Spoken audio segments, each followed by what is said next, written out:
Ez nuen no espero horrelako agurrik.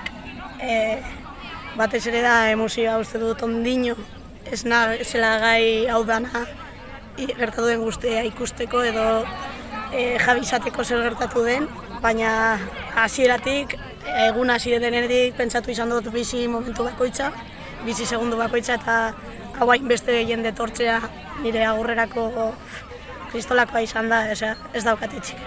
Bai, hau ez da inoiz ahaztuko, egin dutena ikaragarria da eta beti gogoratuko dudan gauza bat izango da eta ez nuke sekula aldatuko horrelako gauzak.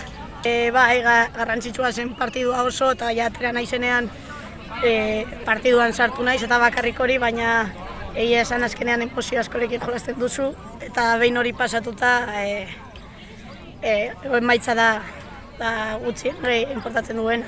Azkenean bizi izan dakoa bihotzean geratuko da betiko. Egia da urte guztian zehar egon naizela pentsatzen, baina erabakia ez nuen hartu.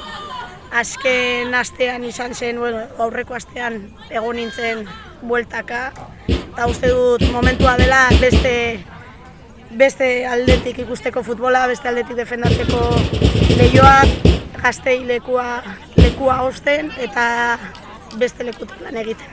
Espero dut hemen jarraitzea, ezin dut orain momentu honetan dena utzi, ez futbola eta asko gutxiago lehioa. Orduan lan egingo dut lehioako etorkizuna, gero eta hobeago izateko eta nahi duen neskak hemen jolasteko aukera izateko. Pues ha sido muy emocionante, desde que me he despertado ya estaba pensando en el día de hoy de disfrutar en cada minuto, en cada momento y con todo lo que ha pasado aquí como para no disfrutarlo.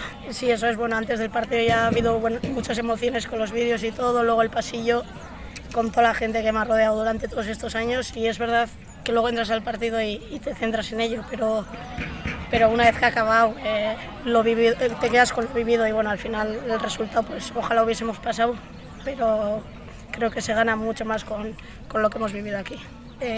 No me esperaba, me ha parecido una barbaridad y agradecida a cada una de las personas que ha estado aquí, a cada una, y hay mucha gente que me ha dicho que no podía venir, agradecida a ellos también. Sin ellos esto no sería posible. Quiero estar ligada al club porque no me puedo desentender ni del fútbol ni del Leioa, es algo que llevo desde hace 21 años, es parte de mi vida, es parte de mi ser y entonces no me puedes vincular y seguiré peleando desde el otro lado para que el Leioa sea lo que tiene que ser verdaderamente.